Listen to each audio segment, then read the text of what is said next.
Namun bagi Iqbal, mimpi adalah jembatan untuk dia semakin dekat dengan Allah Subhanahu wa Ta'ala.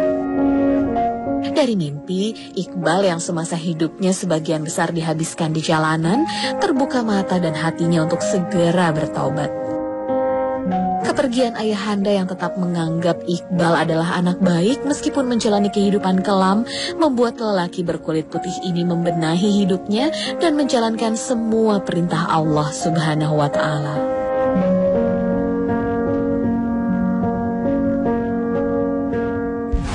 Awalnya saya suka musik-musik metal, saya suka musik-musik yang keras ya. Saya bisa ngelampiasin emosi, ya kan. Saya jauh dari orang tua karena dulu saya sempat gak pulang. Pas 1 SMP saya keluar dari rumah dan saya pas pulang ke rumah ternyata orang tua udah gak ada. Dan ternyata pindah. Pas saya pulang ke rumah juga tetangga udah ngasih ya namanya selembaran yang isinya alamat tempat tinggal mereka di Jakarta. Makanya tapi saya karena nggak tahu Jakarta kan, karena saya waktu itu masih kecil juga kan. Akhirnya saya bilang, saya memutuskan kalau ya udahlah kita balik, saya balik lagi aja ke jalan. Makan, tidur, mandi, nyari duit pun di jalan. Makan sisa-sisa orang, Mas. Karena kondisinya karena gini ya. Dulu saya kan mencari duit itu hanya dari ngamen atau nggak parkirin. Dan misalkan saya lagi nggak punya duit, saya lagi nggak ada duit sama sekali dan perut keloncongan gitu ya, lapar. Ya mau nggak mau gitu, saya nungguin aja tuh orang sampai pergi, gitu, orang lagi makan, saya tungguin dan akhirnya mereka pergi. Akhirnya saya samperin tuh makanan. Hai, lauk langsung makan. Jadi cuek aja gitu, nggak ada malu-malunya. Pernah juga satu hari saya beberapa kali sih ya, saya nggak punya duit sama sekali. Pada malam hari itu perut keloncongan banget, lapar.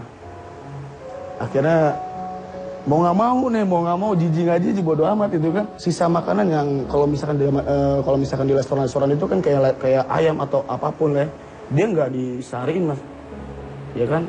Dia pasti dibuang langsung. Dia langsung dibuang ke tong sampah segala macam dan saya tahu itu di kantong kresek itu pasti ada yang namanya ayam segar gitu loh, masih segar loh ya. Jadi ada juga sih, tapi dia pun udah tercampur gitu. Tapi kan tetap aja ada yang segar saya ambil, saya makanin gitu. Sampai segitunya. Jadi kalau buat saya pribadi emang hidup emang keras Mas. Jadi kalau di Bandung itu emang terkenal kan gangsternya, gangster motor. Jadi beberapa kali juga saya sempat ibaratkan menantang maut gitu. Ketemu beberapa gangster yang mereka bawa golok segala macam atau enggak ngejar-ngejar kita. Dan saya sampai saking ketakutannya itu saya sampai ngumpet ke bawah comberan. Masya Allah. Iya, karena kalau saya kena itu pasti saya mati. Ya alhamdulillah akhirnya Iqbal sendiri ketemu sama orang tua. Udah jalan 6 tahun nyari orang tua dan orang tua saya pun nyari saya. Ya alhamdulillah gitu. Saya pun senang gitu ngeliat orang tua saya gitu yang masih ternyata masih ada ya Allah gitu. Alhamdulillah. Saya bilang ke orang tua saya, ke bapak saya kalau iya Pak, suatu saat Iqbal bakal pulang ke rumah. Tapi orang tua saya emang orang tua yang bijak. Saya salut kepada ayah saya, almarhum, gitu. Papa percaya sama kamu. Papa percaya kamu adalah orang baik.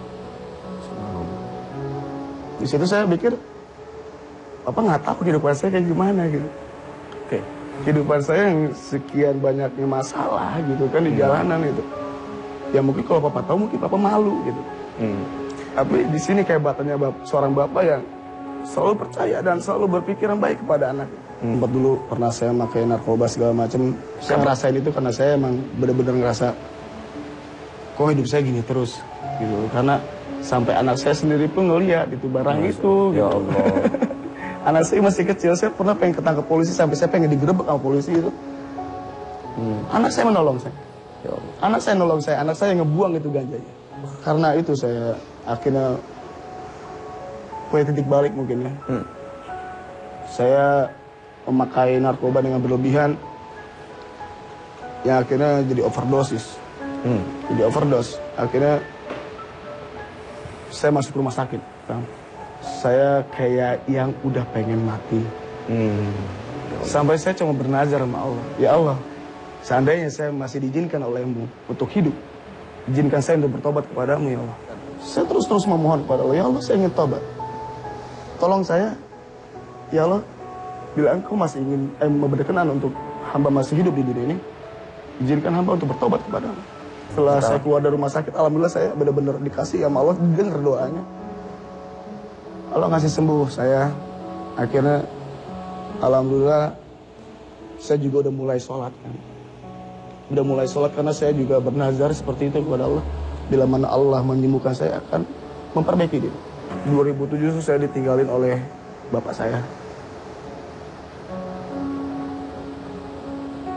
Seorang motivator yang dahsyat ya. Buat saya, orang tua saya yang benar-benar menyupport saya di saat saya lagi rusak apapun, yaitu ayah saya, bapak saya.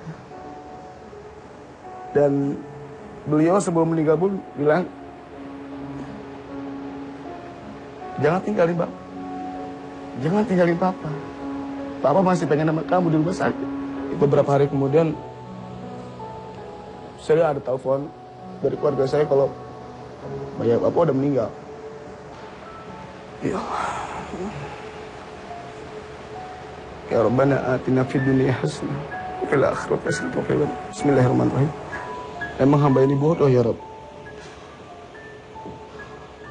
Hamba tidak bisa menjadi orang yang baik. Namun izinkan hamba ini menjadi orang yang bisa memberi walaupun sedikit yang baik ya Rabb. Walaupun hanya sedikit ya Rabb. Jadikanlah hamba ini menjadi asbab hidayah. Amin.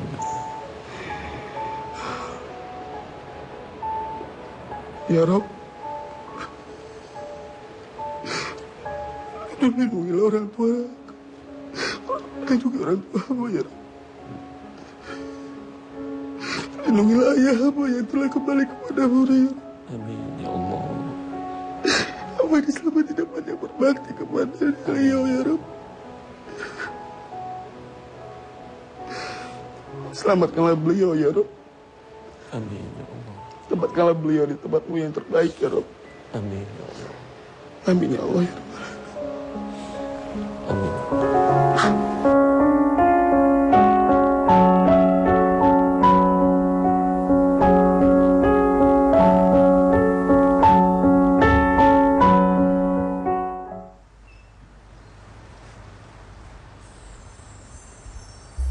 Setelah saya keluar dari rumah sakit, alhamdulillah saya benar-benar dikasih sama Allah, dengar doanya. Allah ngasih sembuh saya. Akhirnya alhamdulillah saya juga udah mulai sholat kan. Udah mulai sholat karena saya juga bernazar seperti itu kepada Allah. Bila mana Allah menyembuhkan saya akan memperbaiki diri. 2007 saya ditinggalin oleh bapak saya. Seorang motivator yang dahsyat ya. Buat saya, orang tua saya yang benar-benar menyupport saya di saat saya lagi rusak apapun, yaitu ayah saya, bapak saya. Dan beliau sebelum meninggal pun bilang, jangan tinggalin bapak, jangan tinggalin papa. Papa masih pengen sama kamu di rumah sakit. Beberapa hari kemudian saya ada telepon dari keluarga saya kalau ayah bapak udah meninggal. Ya Allah. Ya Rabbana atina fid dunya hasanah wa fil akhirati hasanah wa qina. Bismillahirrahmanirrahim. Emang hamba ini bodoh ya Rabb. Tidur, mandi, nyari duit pun di jalan. Makan sisa-sisa orang, Mas. Karena kondisinya karena gini ya. Dulu saya kan mencari duit itu hanya dari ngamen atau nggak parkirin. Dan misalkan saya lagi nggak punya duit, saya lagi nggak ada duit sama sekali dan perut keloncongan gitu ya lapar. Ya mau nggak mau gitu, saya nungguin aja tuh orang sampai pergi, dan orang lagi makan, saya tungguin dan akhirnya mereka pergi. Akhirnya saya samperin tuh makanan. Hai, lauk langsung makan. Jadi cuek aja gitu, nggak ada malu-malunya. Pernah juga satu hari saya beberapa kali sih ya, saya nggak punya duit sama sekali. Pada malam hari itu perut keloncongan banget, lapar. Akhirnya mau nggak mau jijik aja bodo amat itu kan. Sisa makanan yang kalau misalkan di restoran itu kan kayak ayam atau apapun ya, dia nggak disariin Mas. ya kan, dia pasti dibuang langsung. Dia langsung dibuang ke tong sampah segala macam, dan saya tahu itu di kantong kresek itu pasti ada yang namanya ayam segar gitu loh, masih segar loh ya. Jadi ada juga sih, tapi Namun bagi Iqbal, mimpi adalah jembatan untuk dia semakin dekat dengan Allah Subhanahu wa Ta'ala. Dari mimpi, Iqbal yang semasa hidupnya sebagian besar dihabiskan di jalanan, terbuka mata dan hatinya untuk segera bertaubat. Kepergian ayahanda yang tetap menganggap Iqbal adalah anak baik meskipun menjalani kehidupan kelam, membuat lelaki berkulit putih ini membenahi hidupnya dan menjalankan semua perintah Allah Subhanahu wa Ta'ala.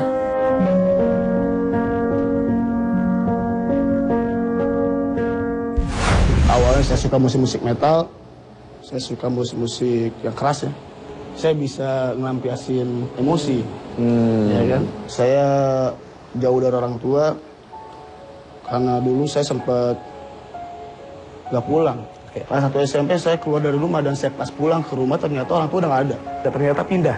Pas saya pulang ke rumah juga, tetangga udah ngasih yang namanya selembaran yang isinya alamat tempat tinggal mereka di Jakarta. Makanya, tapi saya karena nggak tahu Jakarta kan, karena saya waktu itu masih kecil juga kan. Akhirnya saya bilang, saya memutuskan kalau ya udahlah saya balik lagi aja ke jalan. Makan salah gitu kan di jalanan itu. Ya mungkin kalau papa tahu mungkin papa malu gitu. Tapi di sini kehebatannya seorang bapak yang selalu percaya dan selalu berpikiran baik kepada anak. Tempat dulu pernah saya pakai narkoba segala macam. Saya ngerasain itu karena saya emang benar-benar ngerasa kok hidup saya gini terus gitu. Karena sampai anak saya sendiri pun ngeliat itu barang itu. Ya gitu. Allah. Anak saya masih kecil, saya pernah pengen ketangkep polisi sampai saya pengen digerebek sama polisi itu. Anak saya menolong saya. Ya Allah. Anak saya nolong saya, anak saya ngebuang itu ganjanya.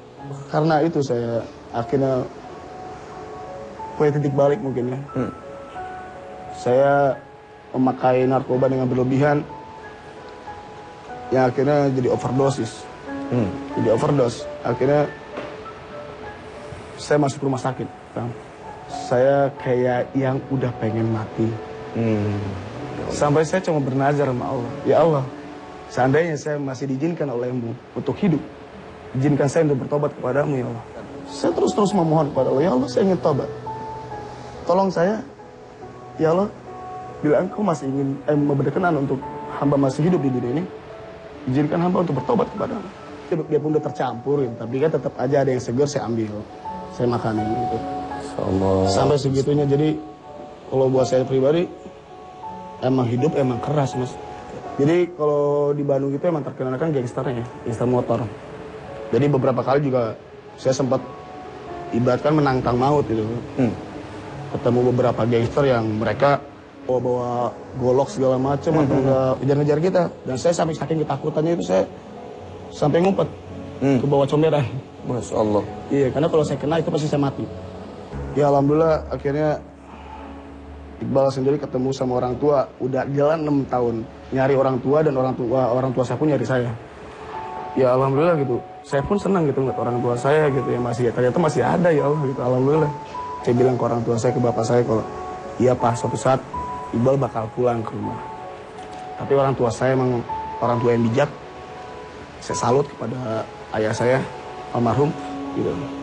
Papa ya, papa percaya sama kamu. Papa percaya kamu adalah orang baik.